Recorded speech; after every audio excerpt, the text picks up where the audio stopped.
1 Pedro, capítulo de número 2, versículo de número 4 ao verso de número 10.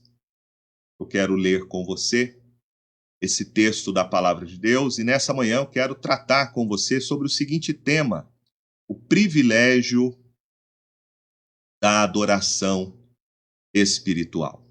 A palavra de Deus nos diz assim: 1 Pedro capítulo 2, do verso 4 ao verso 10.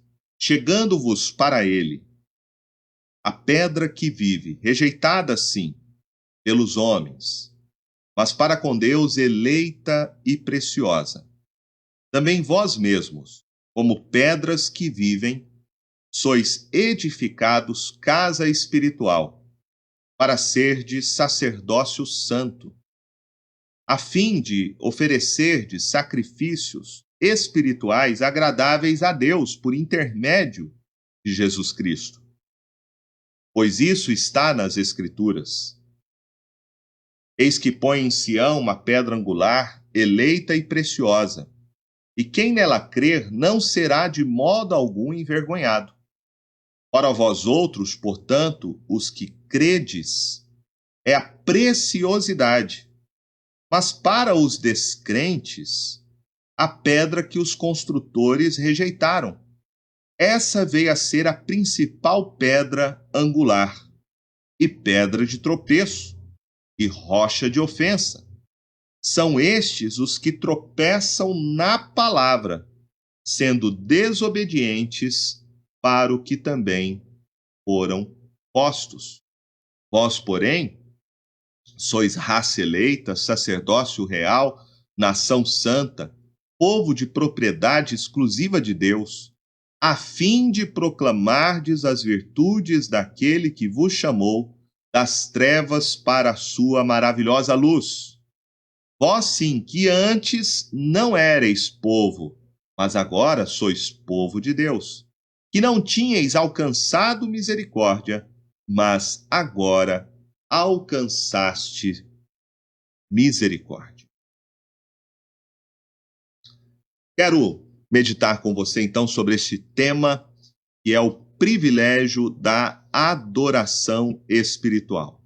Agora, pela manhã, nós vamos meditar do verso 4 ao verso de número 8, e à noite nós vamos meditar do verso 9 ao verso 10. Do verso 4 ao verso de número 8, Pedro nos fala sobre este privilégio, o privilégio que todos aqueles que creem em Jesus como seu Salvador experimentam, que é a verdadeira adoração espiritual.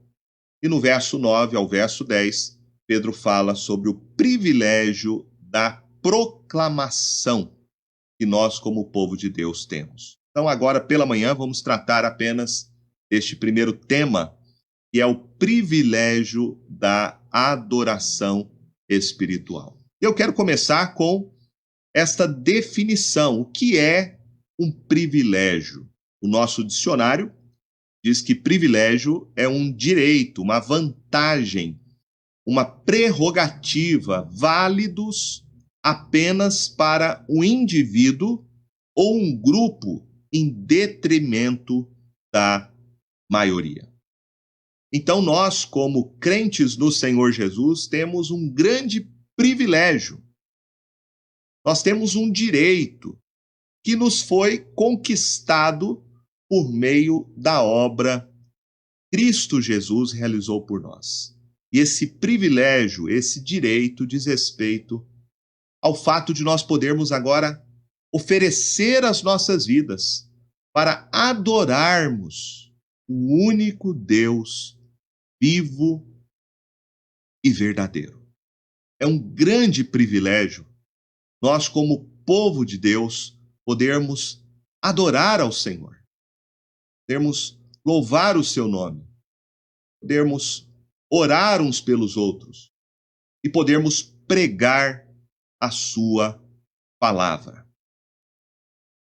Há uma história bem interessante que fala sobre o missionário Guilherme Carey, que ele teve vários filhos que também se tornaram missionários. E quando um dos seus filhos, chamado Félix, começou a pregar, Carey escreveu em satisfação no seu diário, dizendo o seguinte: meu filho Félix respondeu ao chamado de pregar o evangelho. Anos mais tarde, quando este mesmo filho aceitou o cargo de embaixador da Grã-Bretanha, Carey ficou desiludido e angustiado, e ele escreveu para um amigo dele: Félix se rebaixou ao tornar-se um embaixador.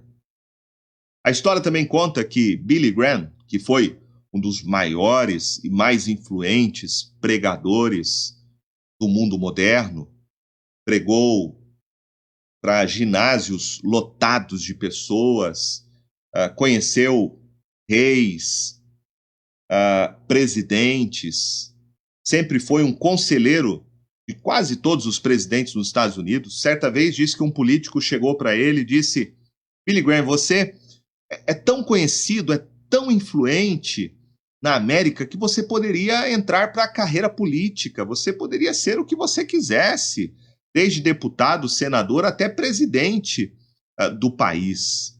E Billy Graham se virou para aquele político e disse: nada é mais importante, nada é mais valioso, não existe privilégio maior do que ser o embaixador de Cristo Jesus. O que o missionário Carey e o que Billy Graham tinham em comum era exatamente esta alta consideração, esta compreensão, esse discernimento bíblico de que nós temos um grande privilégio, e o privilégio é de nós podermos servir ao Senhor, ao Deus Criador, ao Rei dos Reis.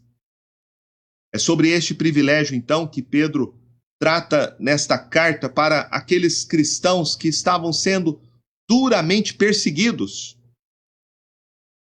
pelo Império Romano. Aqueles cristãos que não se curvavam diante de César como seu único Senhor e que estavam pagando um alto preço com a sua própria vida por declararem que o único Senhor é Cristo Jesus e que eles iriam prestar adoração somente ao Senhor Jesus e não iam adorar o imperador como Senhor das suas vidas. Pedro então escreve esta carta e aqui ele fala desse privilégio, encorajando aqueles cristãos que estavam sendo perseguidos a compreenderem mais e mais esta verdade de que o único que deve ser adorado é o próprio Deus, de que devemos adorar apenas o Senhor e nada mais. E ele descreve então aqui sobre este privilégio que nós temos da adoração espiritual.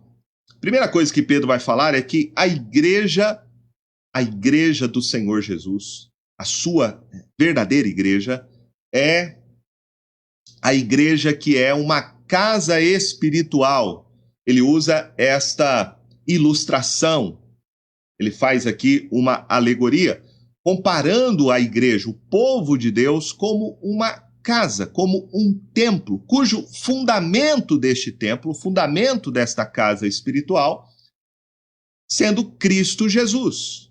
Ele é o fundamento e ele destaca aqui, usando esta metáfora, de que Jesus é a pedra.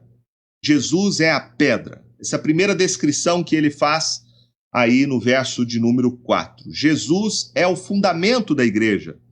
Jesus é a pedra da igreja. E essa ideia de pedra, de rocha, é uma ideia muito antiga. Ela vem lá do Velho Testamento. Você vai encontrar no texto de Deuteronômio, capítulo 32, por exemplo, verso 3, 4 e 31, falando que Deus é a nossa rocha. Ele é a rocha do seu povo. Ele é a pedra do seu povo. Dando uma ideia de que Deus, ele é eterno. ele dura para sempre.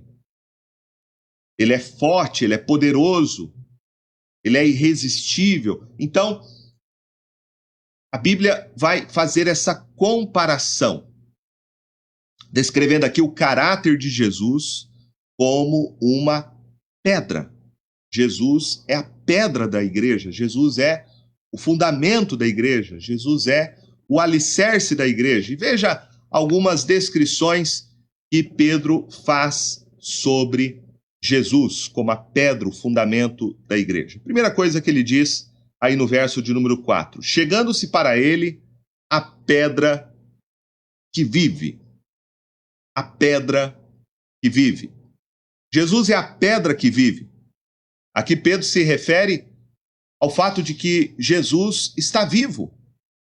Ele não apenas morreu numa cruz, ele não está mais pregado naquela cruz. O túmulo está vazio. Jesus está vivo. Ele reina. Ele está assentado porque ele recebeu do Pai a sua coroação. E hoje ele reina sobre todos os reinos da terra, sobre todas as autoridades, todos os governadores, todos os presidentes, todos os reis e imperadores de todas as eras e épocas. Jesus é a pedra que vive. Ele ressuscitou dos mortos. Ele está vivo. E ele concede vida àqueles que creem nele como o seu único Senhor e Salvador. Jesus é a pedra que vive e que concede vida ao coração dos homens que estão mortos, separados de Deus por causa dos seus delitos e pecados. Jesus é a pedra que vive. Em segundo lugar, Pedro diz que ele é a pedra que vive e a pedra que foi rejeitada, sim, pelos homens. Jesus é a pedra que vive, mas ele foi rejeitado pelos homens. Essa palavra que Pedro usa aqui, a palavra para rejeição, diz respeito a alguma coisa que é examinada, que é provada, e após esse exame, ela é rejeitada. Aqui Pedro se refere àqueles que rejeitaram Jesus como Messias, como Salvador. João diz no início da sua carta que ele veio para os que eram seus e os seus não receberam. Jesus veio primeiramente para o povo judeu, mas eles rejeitaram Jesus porque a expectativa que eles tinham a respeito do Messias, do Salvador, era uma expectativa política. Eles imaginavam que quando viesse o Messias, ele iria libertar Israel da opressão e do domínio romano, ele iria restaurar o trono de Davi, que está em Jerusalém, no templo, e ele iria governar junto com Israel e dominar todas as nações da terra. Mas o reino de Jesus não era um reino político. O reino de Jesus, como ele diz, não veio de forma visível, mas veio de maneira invisível. Jesus veio para libertar os homens que estão em escravidão espiritual. Jesus veio dar olhos aos cegos. E ele veio dar a sua vida, ele veio morrer na cruz. E isso foi um escândalo para o judeu, porque imaginar que um Messias, que aquele que seria o rei, morresse numa cruz, isso seria um sinal de vergonha. Ainda mais morrendo na cruz, que era um símbolo de maldição. A cruz que era usada pelo Império Romano como sendo o mais vergonhoso forma de execução. Somente criminosos, traidores, eram executados com morte de cruz. E quando então os fariseus, quando as autoridades religiosas de Jerusalém viram aquele que dizia ser o Messias sendo morto, crucificado numa cruz, eles rejeitaram que Jesus fosse o único Salvador. É isso que Pedro diz.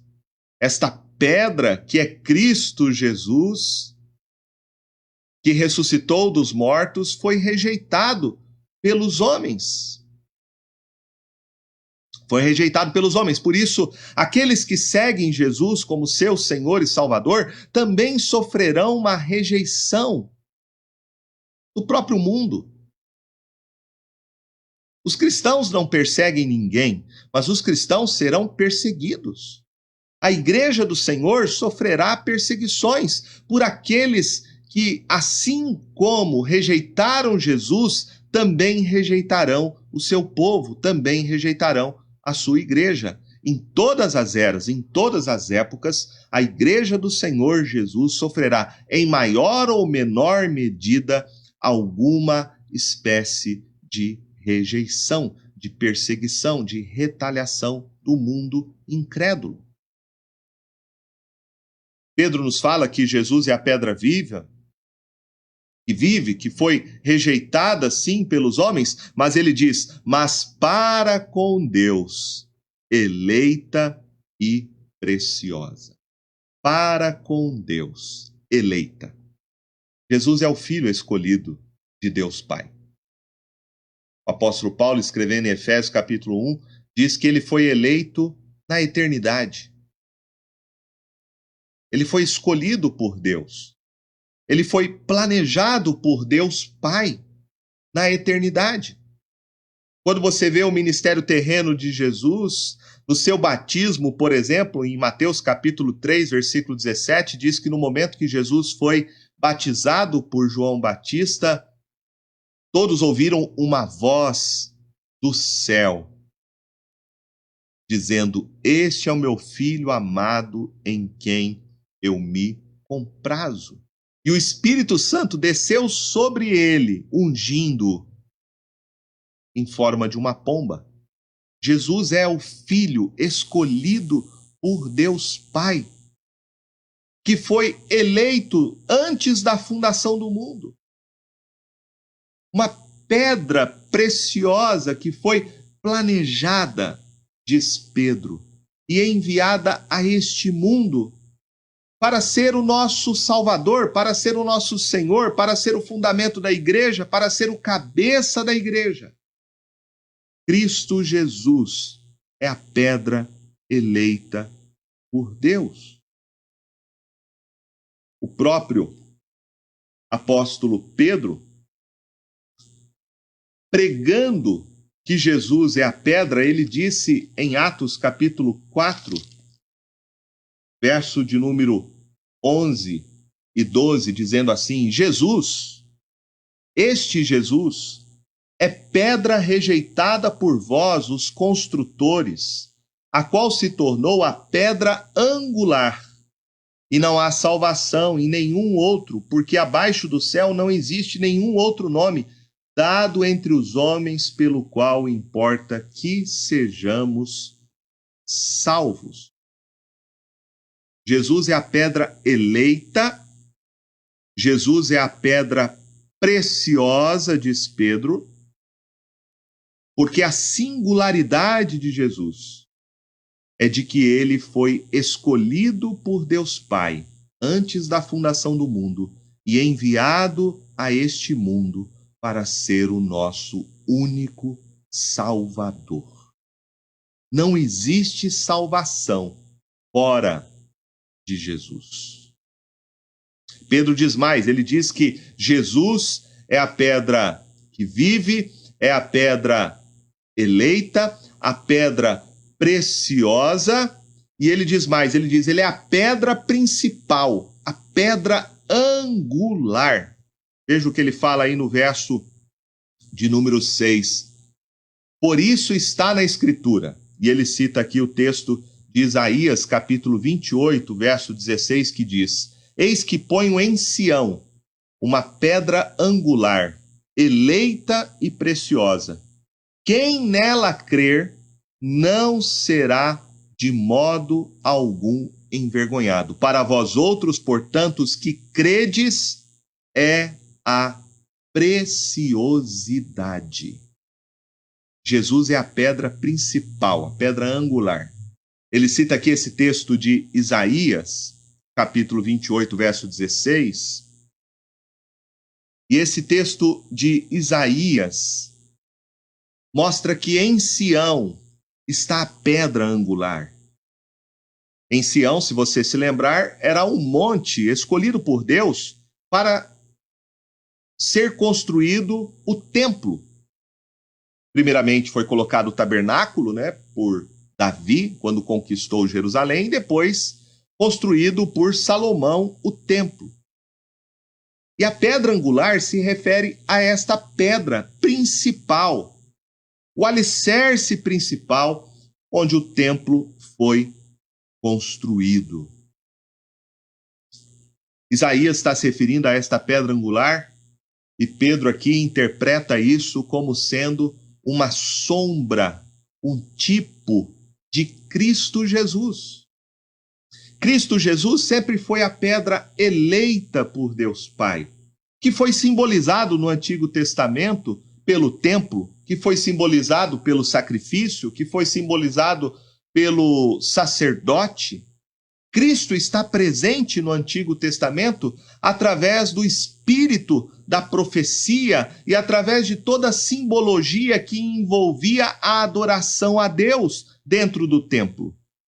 E Pedro está fazendo essa aplicação do Velho Testamento, apontando que Cristo Jesus sempre foi essa pedra eleita e preciosa. Cristo sempre foi o único Salvador. Ele está mostrando que há apenas um povo, que há apenas uma única igreja. E a verdadeira igreja é a igreja que tem Cristo Jesus como seu fundamento, Cristo Jesus como seu Salvador. É a única pedra angular. É a única pedra angular. É a base de tudo, é o fundamento de tudo. Então a igreja verdadeira é a igreja que reconhece Jesus como seu único Senhor, como seu único Salvador. A igreja é cristocêntrica. É o único Salvador. É o único, diz a Bíblia, mediador entre Deus e os homens. Não há salvação fora da suficiência, da exclusividade de Cristo Jesus. Ele é tudo para nós.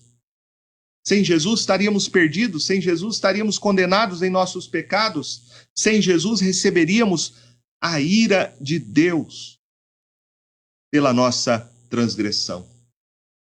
Mas esse Deus maravilhoso, esse Deus soberano, enviou o seu próprio Filho, porque ele foi escolhido.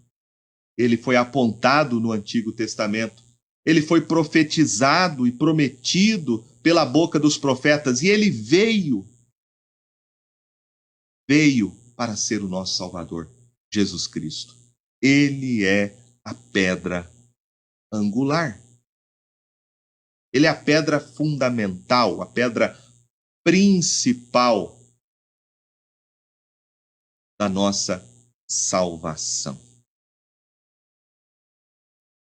Interessante que quando Jesus, você deve se lembrar, no início do seu ministério, no seu segundo ano, perguntou para os seus discípulos a quem ele chamou, e dentre eles estava Pedro.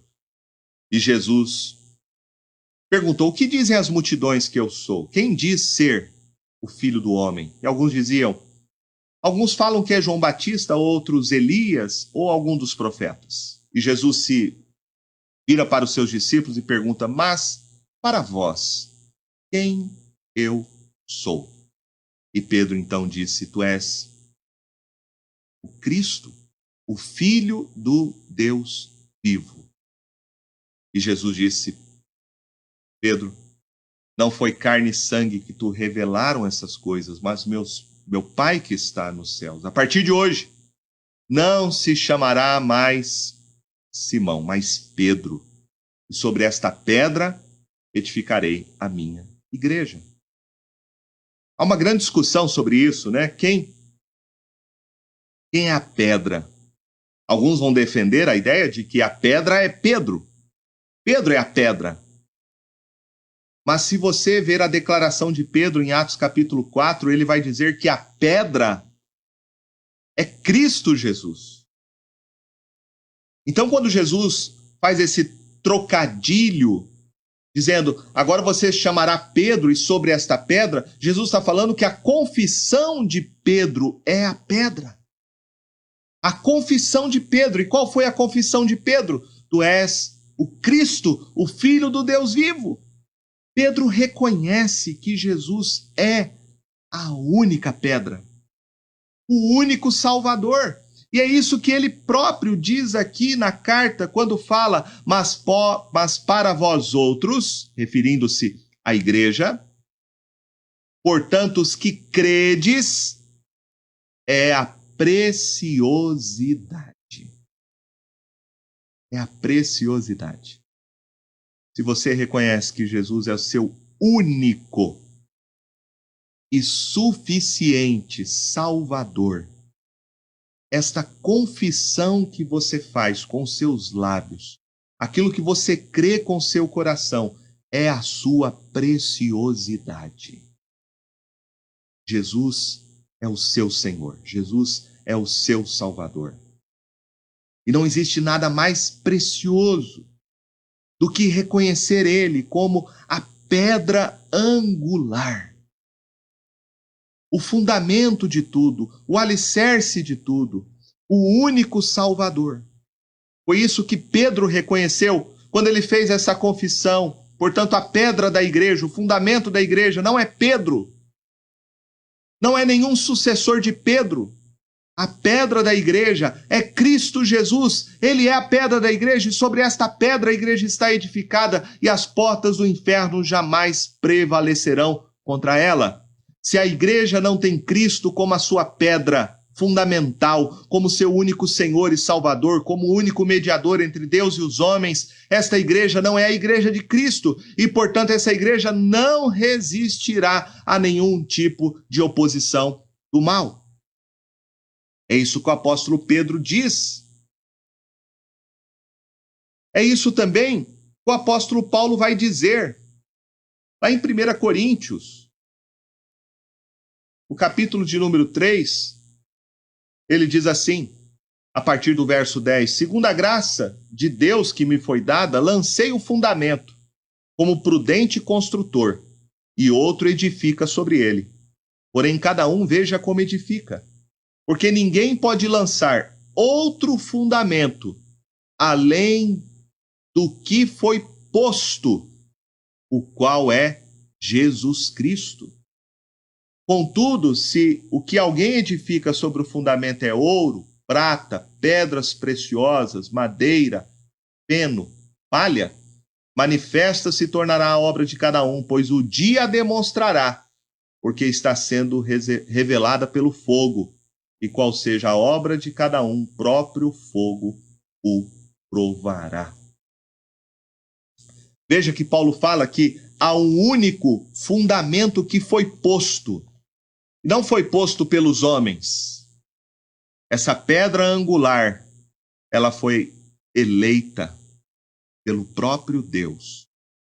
O próprio Deus apontou na sua palavra, tanto no Antigo quanto no Novo Testamento, que o único fundamento, a única pedra angular da igreja, do povo de Deus, é Cristo Jesus. Ele é o único Senhor. Ele é o único Salvador. Portanto, se você crê nisso, Pedro está dizendo, esta pedra angular é a sua preciosidade. Se você crê em Cristo, jamais você será envergonhado, porque Cristo Jesus morreu no seu lugar, levou a culpa dos seus pecados no seu lugar, e você foi reconciliado com Deus, você já foi perdoado. Não haverá vergonha alguma no último dia, no dia do julgamento, porque o seu nome está escrito no livro da vida, e aqueles que creem em Cristo, já não há sobre eles mais nenhuma condenação. Portanto, você não precisa ter medo dos homens. E essa palavra de Pedro é muito importante para os cristãos perseguidos, para os cristãos que sofrem as adversidades, a rejeição, a opressão deste mundo. Não temos do que nos envergonhar. Como diz o apóstolo Paulo, não me envergonho do evangelho, porque é o poder de Deus para a salvação de todo aquele que nele crê. Mas para aquele que não crê, Pedro fala, mas para os descrentes, verso 7, a pedra que os construtores rejeitaram, essa veio a ser principal pedra angular, pedra de tropeço e rocha de ofensa. São estes os que tropeçam na palavra, sendo desobedientes para o que também foram postos. O Senhor também disse, em Lucas capítulo 20, verso 18, todo que cair sobre esta pedra ficará em pedaços, e aquele sobre quem ela cair ficará reduzidos a pó. A linguagem que Pedro está usando aqui, de uma pedra de tropeço, uma rocha de ofensa, aqueles que tropeçam nesta palavra, é aqueles que não reconhecem que Jesus é o único Salvador. Para esses, não há redenção. Para esses, a condenação é certa. Esses que morrem na incredulidade, rejeitando Jesus como Salvador, sofrerão o juízo de Deus, sofrerão a condenação eterna, porque a única pedra angular, o único Salvador é Jesus. Portanto, quem rejeita Jesus, rejeita o plano de Deus. Rejeita que Cristo é a pedra eleita por Deus para ser o nosso Salvador, para ser o nosso Redentor. Só em Cristo Jesus há salvação. Mas para alguns, como diz Pedro, ele é a pedra preciosa, e para outros, ele é a pedra rejeitada. Quão duro é para uma pessoa que permanece rebelde ao Filho de Deus. João, no capítulo 3, verso 36, diz que sobre ele permanece a ira de Deus Pai. Por isso, essa é uma palavra de advertência para nós, para você que está aí. Não continue com seu coração incrédulo, não continue sendo rebelde ao Filho de Deus. Reconheça que Jesus é o único Salvador. Agora veja que Pedro aqui, ele vai dizer para nós sobre este privilégio de entendermos que Jesus é a pedra escolhida por Deus Pai, é a pedra viva, preciosa, é o único Salvador, a pedra angular. Ele vai dizer aqui para nós no verso de número 5, eu quero destacar aqui no verso de número 5 algumas lições interessantes. Ele diz, também vós mesmos, como pedras que vivem, sois edificados, casa espiritual, para ser de sacerdócio santo, a fim de oferecer de sacrifícios espirituais agradáveis a Deus, por intermédio de Jesus Cristo. Primeira coisa que Pedro fala é que a igreja, aqueles que creem que Jesus é a pedra angular, o seu único Salvador, esses tornam-se verdadeiros adoradores. Portanto, nós passamos a ter aqui um privilégio, diz Pedro, o privilégio de sermos adoradores. Ele diz, chegando-vos para ele. Chegando-vos para ele. Essa palavra aqui significa ter uma comunhão íntima com Jesus. Ter uma comunhão íntima com o Senhor Jesus. Ele está dizendo que aquele que crê em Cristo Jesus se torna uma pedra viva. Pedro usa essa alegoria, falando sobre aqueles que creem. Pedras que vivem. Pedras que vivem. Todo aquele que crê em Jesus passa a ter comunhão com ele.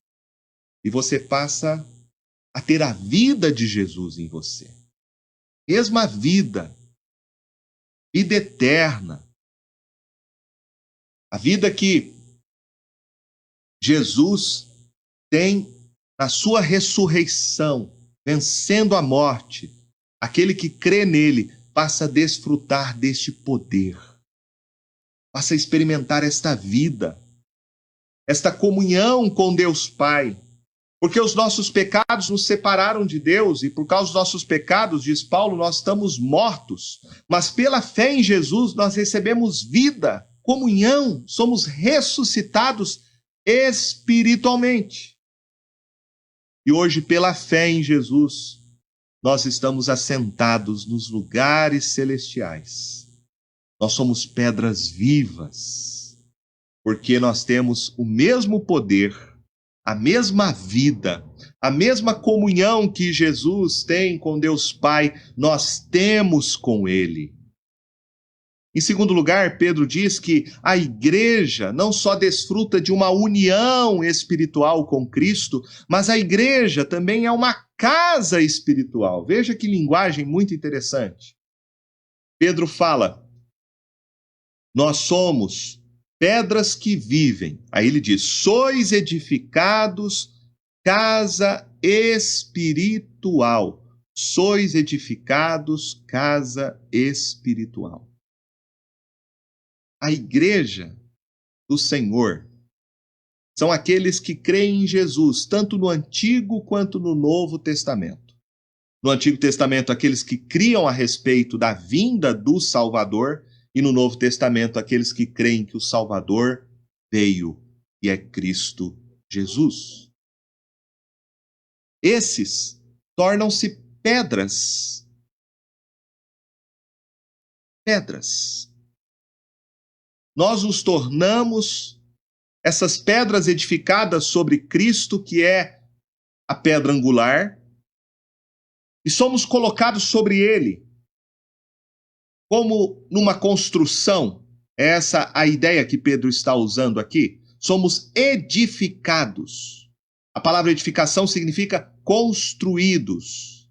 E somos colocados, então, sobre Jesus, como a pedra fundamental, a pedra angular, como paredes sendo erguidas. Somos casa espiritual. Interessante que a palavra casa aqui é a mesma palavra para templo do Antigo Testamento. Então a igreja do Senhor hoje é o templo de Deus. Pedras vivas. Pedro está se referindo aqui a pessoas. Pessoas. O templo que nós temos, que a gente se reúne, que as pessoas se reúnem aos domingos, né? Aquilo é apenas pedra, tijolo, cimento. E como disse Jesus, referindo-se ao templo erguido por Salomão naqueles dias para os seus discípulos, que estava sendo reconstruído pelo rei Herodes, Jesus disse, não ficará pedra sobre pedra. Às vezes as pessoas acham, né, que a igreja é aquele edifício. Aquilo não é a igreja. Aquilo é um lugar construído e que foi dedicado e consagrado para o povo de Deus se reunir para adorar o Senhor. Mas o templo hoje somos nós. Nós somos as pedras vivas. Essa é a verdadeira igreja de Cristo. Aqueles que creem nele como seu Salvador. Aqui está a catolicidade da igreja. A igreja universal. São aqueles que creem em Jesus como o único e suficiente Salvador. Este é o povo de Deus. E aqui eu não estou me referindo a nenhuma placa denominacional.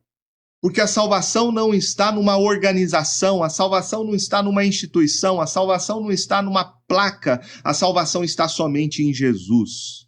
E se você crê em Jesus como seu Senhor e Salvador, você se tornou uma pedra, parte dessa construção.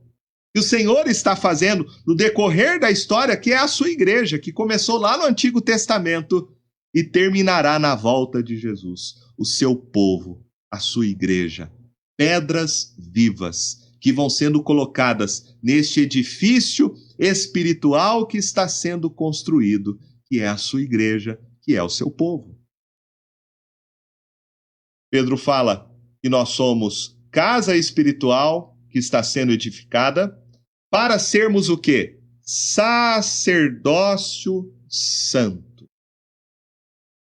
Aqui está uma das doutrinas fundamentais na Escritura, que é o sacerdócio de todos os crentes. Havia uma ideia no passado, na Idade Média, de que somente algumas pessoas tinham acesso à presença de Deus. E as pessoas pensavam que para elas terem comunhão com Deus, elas precisavam daquela figura sacerdotal.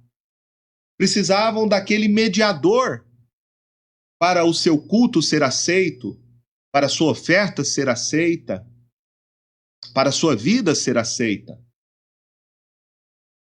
No Antigo Testamento, os sacerdotes tinham esse papel de fazer a mediação entre Deus e os homens. O sacerdote era o representante dos homens diante de Deus. O sacerdote orava pelo povo, o sacerdote oferecia sacrifícios de animais pelo povo. O sacerdote rogava a bênção de Deus sobre o povo.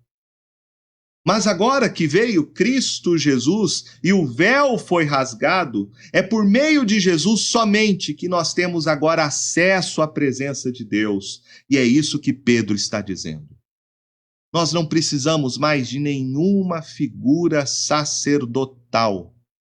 Não há mais ninguém, humanamente falando, que seja o nosso mediador, que cumpra esse papel entre nós e Deus. Então quero dizer para você claramente, nenhum pastor é sacerdote, é o seu mediador, nenhum padre, nenhum homem, nenhuma mulher, nenhum objeto, nem óleo, nem sal grosso, nem amuletos, nada. O único mediador entre Deus e os homens é Cristo Jesus. E é por meio de Jesus que você tem acesso à presença de Deus. Por isso Pedro diz que aqueles que creem que Jesus é a pedra angular tornam-se sacerdotes. Ele referindo-se àquela ideia do sacerdote do Antigo Testamento. E agora ele diz que todos os crentes são sacerdotes. Todos nós, por meio de Jesus, temos acesso à presença de Deus. Todos nós, todos os crentes são sacerdotes. E Pedro diz, nós somos sacerdotes separados, consagrados, como sacerdotes do Antigo Testamento, que eram escolhidos, purificados, ungidos e tinham que viver uma vida para a glória de Deus. Nós, a sua igreja, somos este povo. Nós somos os sacerdotes do Senhor neste mundo, que oferecemos a Deus, diz Pedro, sacrifícios espirituais. Este foi o objetivo de Deus ter nos escolhido dentre todos os povos da terra, ter nos separado dentre todos os povos da terra, de nós termos sido salvos dentre todos os outros povos, de nós sermos sacerdotes do Senhor neste mundo, para oferecermos a Deus sacrifícios espirituais. Que sacrifícios espirituais são estes? O apóstolo Paulo diz em Romanos capítulo 12, verso 1 e 2, que nós oferecemos sacrifícios espirituais a Deus por meio de Jesus através de um culto racional. A nossa vida e tudo que a gente faz deve ser um ato de adoração ao Senhor por intermédio de Jesus. O nosso louvor, segundo Hebreus capítulo 13, verso 15, é um louvor que nós fazemos por intermédio de Jesus, e isso são sacrifícios espirituais. O texto também fala de ajudar as pessoas, socorrê-las em suas aflições. Isto também é um sacrifício espiritual que oferecemos. Estamos cumprindo o nosso papel sacerdotal, orar uns pelos outros, segundo Apocalipse capítulo 8, verso 3. E também ganharmos pessoas para Jesus, testemunharmos da sua palavra, segundo Romanos capítulo 15, verso 16. Então nós oferecemos sacrifícios agradáveis por meio das nossas vidas, por meio da oração, por meio da ajuda financeira à obra de Deus, por meio do socorro às pessoas aflitas, por meio do nosso testemunho em pregar o evangelho, através do nosso amor altruísta pelo próximo, através dessas ações, nós estamos oferecendo sacrifícios espirituais. Agora veja que Pedro fala, sacrifícios espirituais agradáveis a Deus. Aqui é um ponto interessante que a gente precisa sempre parar para pensar, de que nós não vivemos para nós mesmos. O culto não é para nos agradar. O culto é para adoração a Deus. A nossa vida deve ser cristocêntrica.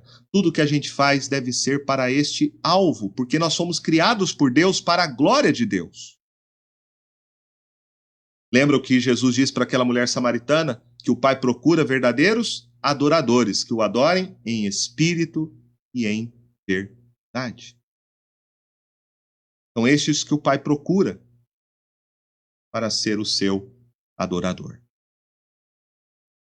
A nossa vida tem que ser para a glória de Deus, a nossa vida tem que ser cristocêntrica.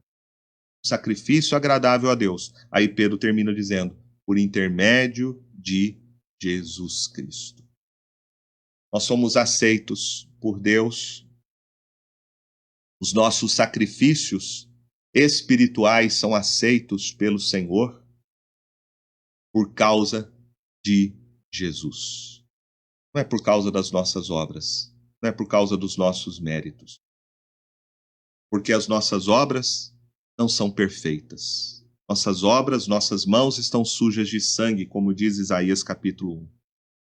As nossas boas obras não passam de um trapo de imundícia. Deus aceita as nossas vidas por causa do sacrifício único, insubstituível e eficaz que Cristo Jesus realizou por nós. É por meio de Jesus. É pela mediação de Jesus que a nossa vida é aceita diante de Deus. Eu quero terminar falando que, então, eu e você, o homem foi criado com um único propósito. E o propósito é que nós fomos criados para glorificar a Deus e ter em Deus o nosso prazer. O homem é um adorador. Você pode ver isso em todos os lugares. Nas culturas mais distantes, as pessoas ali adoram. Tem uma forma de culto. Tem uma ideia de que existe alguém, um ser superior, que deve ser adorado. O fenômeno da religião não é apenas uma questão sociológica. A religião é uma necessidade humana, porque o homem foi criado para adorar a Deus. Agora, o grande problema, diz Paulo em Romanos capítulo 1, é que ao invés do homem adorar a Deus, ele adora a criatura no lugar do Criador. Isso por causa do seu pecado, da sua rebeldia. O homem deu as costas para Deus. E você pode ver esse tipo de adoração. Os homens adoram a política no lugar de Deus. Os homens adoram o dinheiro no lugar de Deus, adoram o poder no lugar de Deus, adoram o sexo no lugar de Deus, podem adorar uma pessoa no lugar de Deus, adorar uma casa no lugar de Deus, o seu carro no lugar de Deus. O homem é um adorador. Mas esse Deus, apesar de nós termos nos rebelado contra ele e adorado a criatura no lugar do Criador, esse Deus nos amou e nos deu seu Filho, Jesus. Só através de Jesus nós podemos agora ser restaurados da nossa comunhão com Deus Pai e sermos restaurados para ser verdadeiros adoradores, que o adoram em espírito e em verdade. Esse é o objetivo da sua vida, adorar a Deus. E é um privilégio para aqueles que creem em Jesus como seu Salvador. Eles adoram o Deus vivo e o Deus verdadeiro. E por meio de Jesus a sua vida seja para a glória de Deus. E por meio de Jesus você seja um verdadeiro adorador. E por meio de Jesus tudo que você fizer seja com este propósito: adorar Deus. Aqueles que pensam que adoram a Deus apenas no domingo estão equivocados.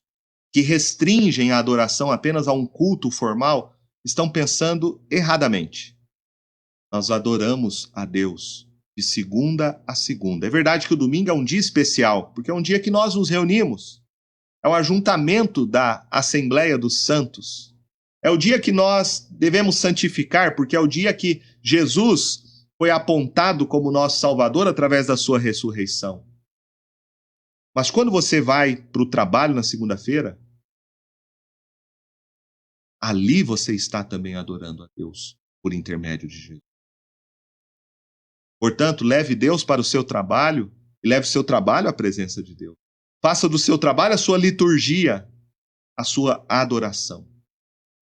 Diz Paulo que tudo que a gente faz, até mesmo comer ou beber, nós devemos fazer para a glória de Deus.